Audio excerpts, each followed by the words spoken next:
일이에요. 오히려 여행을 오면 필수 코스예요. 네. 한국에 여행 왔다 그러면 무조건 화장품 사러 와야 됩니다. 그리고 일단 유튜브라든지 네. SNS를 통해서 왜 이 리스트업을 미리 한국에 오기 전에 다 하는 거죠. 그중에 뷰티 성지는 꼭 들어가는 거예요. 그러니까 이게 실제로 수치로도 많이 성장을 했다는 게 나타나나요? 그쵸. 지금 우리나라가 작년 기준으로 해가지고 뭐 K뷰티 수출액이 역대 최고 수준을 기록했거든요. 114억 달러 정도 되는데 지금 이게 뷰티 수출 시장에서 전 세계 2위 정도예요. 1위가 프랑스고 우리 2배 정도 되는데 이제 우리가 미국을 추월해서 작년부로 미국 추월해서 2위로 올라선 거죠. 진짜 규모가 엄청나게 큰 거예요. 몇 년, 한 1, 2년 전만 해도 4위였잖아요. 네. 그런데 우리나라가 벌써 2위가 된 거예요? 2위로 올라선 거죠. 네. 어우, 국뽕.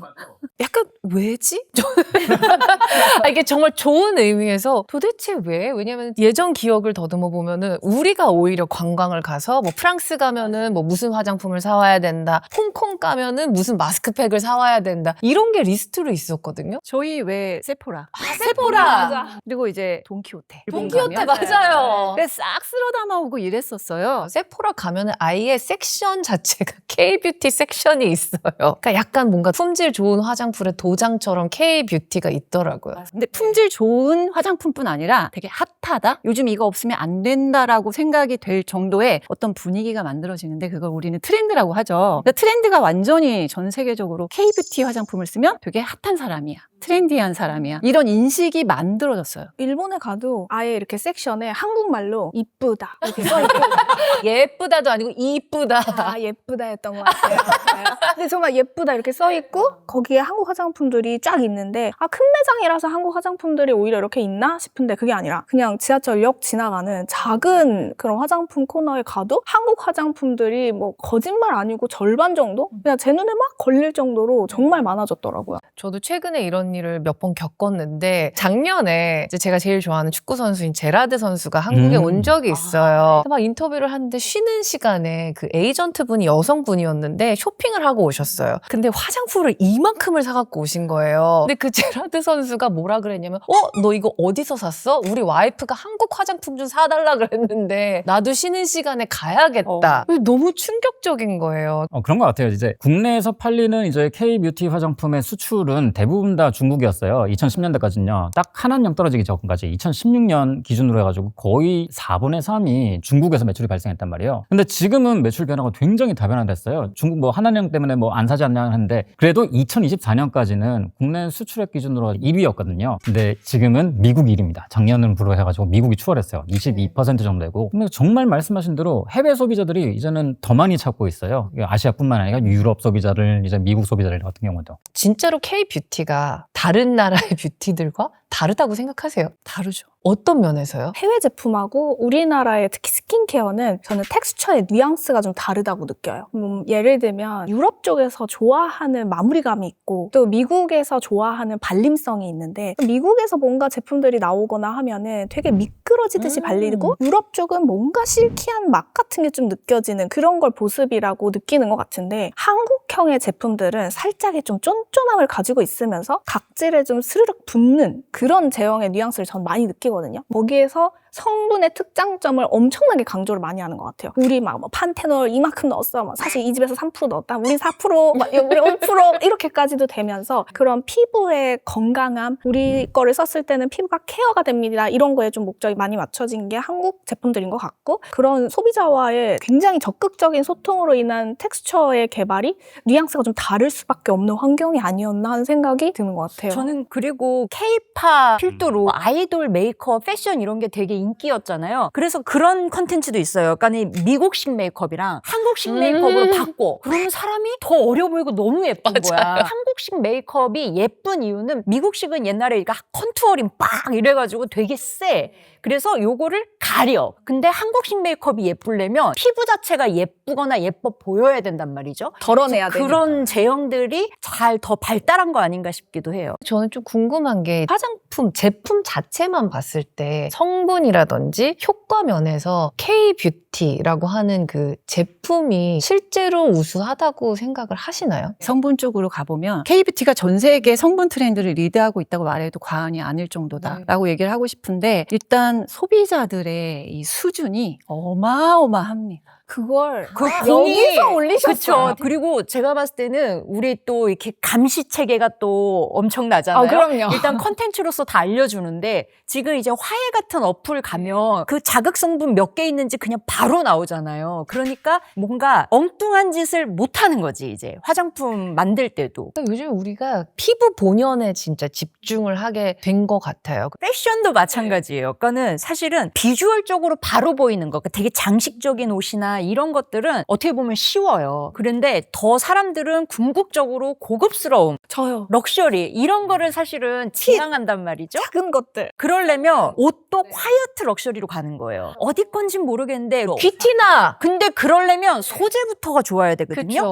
그러니까는 뷰티에서는 이제 그런 거죠. 메이크업 방법이 아니라 와, 이 사람 뭐 별거 안 한 것 같은데 되게 고급스러워. 그게 피부에 있는 거예요, 답이. 그리고 이게 스타일링에 있어서 사실 뭐 몸매 좋으면 좋죠. 근데 가끔 체형을 되게 많이 타는 아이템들이 유행을 꼭 하는 경우가 있어요. 레깅스만 입고 다녀. 얼마나 적나라하게 내 몸이 보여요. 근데 왜 자꾸 이런 요소들이 유행을 하는가? 이 심리에는 어떤 게 있냐면 뭐 럭셔리로 나를 이렇게 뽐내는 거는 누구나 따라할 수 있는 거예요. 근데 몸매가 관리된 거는 정말 긴 시간과 더 많은 노력이 필요해요. 그래서 저는 뷰티도 마찬가지라고 봐요. 기본적으로 딱 결이 좋은 이런 피부?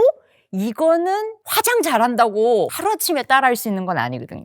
외모적으로도 그럴 수 있지만 일단 피부가 좋지 않으면 따갑고 가렵고 이 삶의 질이 너무 떨어지기 때문에 그래서 사람들이 피부 컨디션을 끌어올리는 거에 집중을 많이 하는 것 같아요. 우리나라 그 기준이 약간 꾸안꾸도 있고 뭐 한 듯 안 한 듯 메이크업 이런 식으로 있었잖아요. 그런데 그래서 그런지 외국인들이 봤을 때 한국인들은 그냥 피부가 타고났다. 왜 이렇게 한국 사람들은 피부들이 다 좋아? 이렇게 얘기하는 분들도 있거든요. 근데 실제로 한국인의 피부가 유독 좋은 거는 유전적인 요소도 있다고 생각하시나요? 저는 완전히 미친 관리 때문이라고 생각해요. 저도 동의합니다. 여드름이 너무너무 많았던 사람으로서 이 한국인들이 그런 댓글이나 이런 거 봤을 때 관리하는 방법에 디테일하게 질문의 깊이도 장난 아니고 집요하고요. 그리고 자신의 방법을 이렇게 나눠주는 거를 아낌없이 내가 이렇게 고생했던 걸 너만은 고생하지 마. 이거를 막 대화의 장이 열리기 시작하는데 그 어떤 열정적인 민족성, 이 하나됨 단합과 그런데 거기에서 이제 제조까지 화장품에 막 불을 가했어. 그러니까 브랜드들은 막 생겨나고 어쨌든 이게 매출이 되니까 생기잖아요. 그러니까 불과 불이 만나서 이렇게 폭발을 해갖고 지금 지구를 흔들고 있는 게 아닐까. 흔들 말을 너무 잘해. 오히려 환경적인 요소만 보면은 우리나라가 좀 불리한 그런 부분이 많은 것 같아요. 아시다시피 사계절이 다 좀 혹독한 환경이잖아요. 여름엔 너무 덥고 습하고, 겨울엔 또 너무 건조하고 춥고, 또 봄하고 가을에는 미세먼지 날라오고. 그렇죠. 근데 실제 민감한 분들이 많은 것도 사실이고요. 연구에 따르면 한국 여성의 10명 중에 8명이 민감함을 느낀다는 결과가 있고요. 논문에서도 한국 여성의 민감함이 가장 높은 걸로 나타났습니다. 그거는 연결되어 있는 것 같아요. 미친 관리를 하려면 예민해야 되기 때문에 스트레스를 받아서 이게 악순환이라고 해야 되나 선순환이라고 해야 되나 내 인생 힘들어야 돼요. 그러니까 뭔가 트러블이 나기도 전에 알 수 있는 약간 그 미친 감지력. 20, 30대부터 디바이스를 써서 주름이 하나라도 생기면 안 되는 그 준비력. 그러니까 이럴 때 우리나라 사람들이 성분에 진짜 예민하잖아요. 그리고 정말 그 매 눈으로 분석하는 그 능력도 정말 다른 나라에 비해서 정말 월등한 것 같기는 해요. 자, 그렇다면은 이런 한국에서 소비자들이 모르는 진짜 K-뷰티 대회비가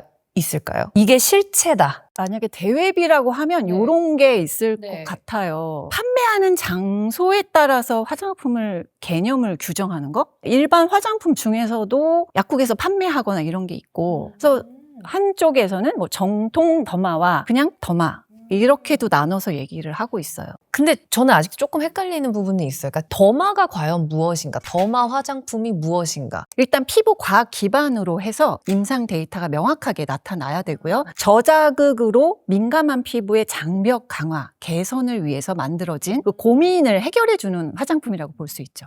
네, 반면에 이제 의약품 뭐 그런 것들 같은 경우는 철저하게 말씀하신 대로 뭐 임상실험 거쳐가지고 그 효과를 입증을 해야 이제 그렇게 판매를 할 수 있는 거기 때문에 어떻게 보면은 더마 제품이랑 이제 더마의 이제 컨셉을 표방한 그런 제품들의 차이는 그런 차이가 있는 게 아닌가 싶어요. 네. 이제 거기에서 더 딥하게 임상이 들어간 게 더마 화장품이고. 웬만한 화장품 근데 다 임상해서 뭐 얼만큼 개선됐다 다 하지 않아요? 네, 근데 그게 사실 임상도 보이거든요. 임상의 진짜 결과가. 어떤 게 보이는지 같이 저희도 보면 안 될까요? 요거 진짜 약간 그러니까 제대로 된 더마 코스메틱이라면 2년이 걸리더라도 가려움증 개선 임상을 받아서 좀 투자를 하는 거죠. 우리나라는 원래 빨리빨리인데 제가 생각하는 정통 더마는 빨리빨리면 안 된다고 생각합니다. 요거 진짜 대비네요. 근데 말씀을 들어보니 뭔가 더마 화장품이 무엇인가라고 했을 때 이 브랜드들은 더마 화장품이라고 말할 수 있습니다라고 누구도 법적으로 딱 기준을 둔 건 아닌데 더마 화장품 안에 브랜드들이 우린 들어가고 싶어요 하고 있고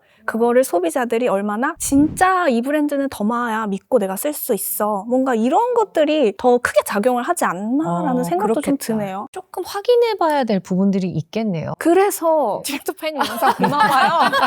진짜 더마 맞아? 네. 더마라고는 하는데 그러면 디렉트파이님께서 이제 분석하는 그런 부분들이 있을 거 아니에요. 지금 생각났는데 네. 제가 한 10년 전에 더마 코스메틱이랑 뭔가를 얘기할 때 연구를 자체적으로 하는지를 기준으로 삼았던 것 같아요. 특히 우리나라 같은 경우에는 대부분 OEM이기 때문에 브랜드사, 판매사의 연구 개발 팀이 있는 경우가 거의 맞아. 드물어요. 근데 제가 생각하는 더마라면 연구 개발팀이 있어서 그냥 만들어주는 대로 오는 거를 그냥 만들어서 판매를 하는 게 아니라 자체 연구 개발 특허, 뭐 논문도 당연히 다 보면서 이게 합당한가라는 걸 검증하는 검증팀, QC 이런 게 좀 되어 있는 브랜드사의 화장품이 더마다. 그러면은 그런 경우도 있어요. 왜 프랑스 같은 경우에 약국에서부터 시작된 어떤 화장품 그런 것처럼 우리나라 브랜드도 뭔가 병원에서 연구를 하다가 이게 화장품이 된 경우도 있나요? 에스트라가 대표적으로 병원에서 판매를 하고 있는 크림이 있는데 소비자들도 살 수 있는 그런 제품이 나오면서 우리나라 사람들에게 굉장히 많이 퍼진 대표적인 브랜드 같아요. 전 근데 진짜 깜짝 놀란 게 사실 집에서 에스트라를 쓰고 있거든요. 근데 더마 화장품인지 몰랐어요. 다들 알고 쓰신 거예요? 알고 모르고를 떠나서 그냥 본능적으로 느껴지지 않아요? 아까 좋아서 썼거든요. 근데 이게 더마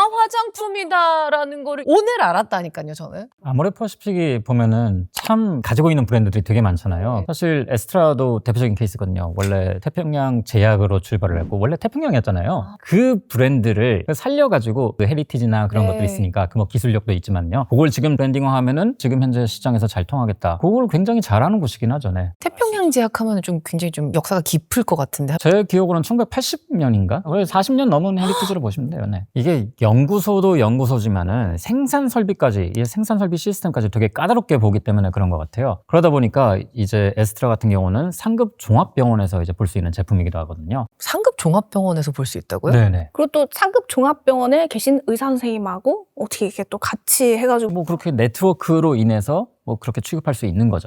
아, 근데 사실 뭐 아무리 뭐 K뷰티가 힙하고 해도 효과가 없으면은 절대 소비자들이 구매 안 하잖아요. 실제로 외국 분들이 효과를 봤기 때문에 이런 더마 코스메틱에 열광을 하는 건데 이게 약간 어떤 수치로도 나타나 있나요? 지금 보면은 네. 전 세계 화장품 글로벌 시장으로 보면은 성장률이 거의 1, 2% 정도 되죠. 거의 정체 상태예요. 근데 더마 부분만 보면은 거의 10% 가까운 8%, 9% 정도예요. 네. 그 중에서도 우리나라 쪽이 더마 카테고리만 보면은 한 20% 가까이. 사실 더마 자체만 보면 전체 화장품 시장에서 10%도 안 되는 이제 그런 되게 니치 시장인데 이 분야가 전체 화장품 시장의 성장을 이끌어 나가고 있는 거예요. 되게 폭발적으로 성장하고 있다는 거죠. 그 말은 무엇이냐? 확실히 이제는 외국인들도 더마 쪽을 굉장히 집중적으로 파고 자기들의 피부를 아주 관리하고자 효능 이런 걸 굉장히 중요시한다는 거죠. 많은 더마 브랜드들이 민감 피부인들은 우리 거 쓰면 돼요 이렇게 얘기를 많이 하고 있는데 또 후기들도 민감인들이 정말 효과를 봤어요 하다 보니 민감인이 아닌 나도 뭐 어쨌든 더마를 쓰면 더 좋지 않을까? 그쵸. 뭐 이런 아.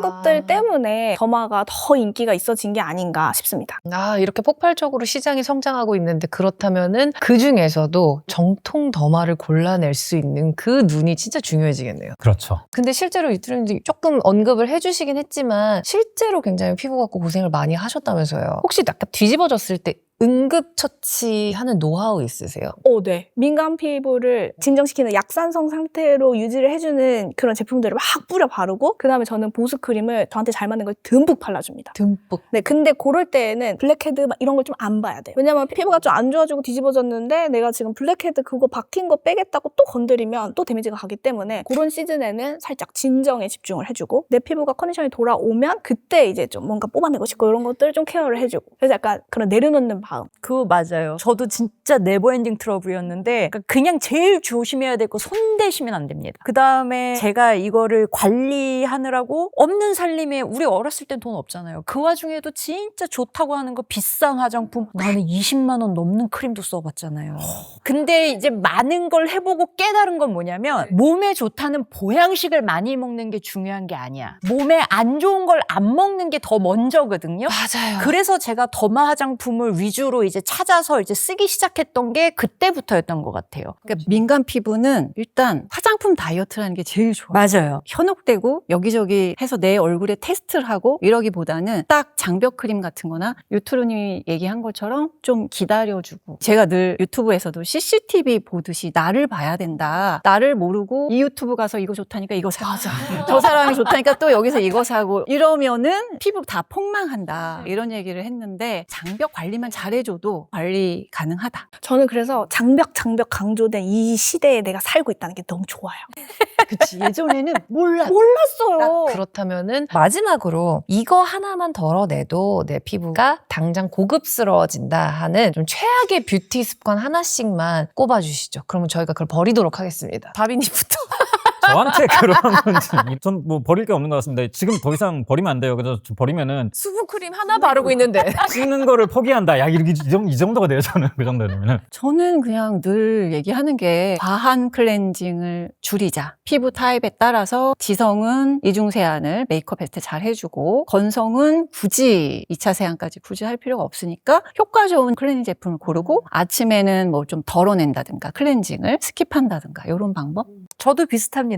일단은 손을 최대한 대지 마세요. 얼굴에. 셀프로 이거 짜고 뭐하고 그러면 그거는 그 자국은 진짜 나중에 맞아요. 피부과 가도 없애기 힘들어요. 그리고 웬만하면 거울을 닦지 마세요. 맞아. 거울을 그냥 이렇게 대충 그 정도로 무심한 게 차라리 나. 그만하면 이쁘고 그만하면 잘생겼지 맞아요. 뭐. 그리고 선크림을 꼭 잊지 말자. 그 선크림. 요것도 저도 바릅니다. 다 하고 계시네요. 몇 년 되지 않았어요. 그리고 생각날 때만 하는 거예요. 그것도.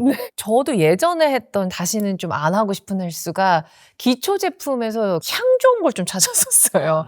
뭔가 그냥 기분 좋은 향이 나는 그리고 패키지 예쁜 그런 거를 찾는데 이제는 조금 더 성분 위주로 보게 되긴 하더라고요. 결국에는 이게 좀 장벽이 탄탄해야지 뭘 발라도 이게 예뻐 보이긴 하더라고요. 자, 오늘 K-뷰티의 진짜 경쟁력은 피부 문제를 단순히 가리는 것이 아니라 피부 장벽의 관점에서 근본적인 해결책을 찾으려는 노력에 있는 것 같습니다. 자, 어쩌면 한국인들이 민감한 환경과 피부를 가진 덕분에 더 깊이 연구를 하고 더 좋은 해결책을 찾기 위해서 끊임없이 노력한 결과물이라고 생각을 합니다. 자, 이런 흐름 속에서 정통 더마 브랜드들이 더 주목받는 이유도 더 잘 이해가 되는 것 같습니다. 자, 그럼 저희는 다음에도 더 재미있고 유익한 주제로 다시 찾아올 테니까요. 많은 관심 부탁드립니다. 시청해주신 여러분 고맙습니다.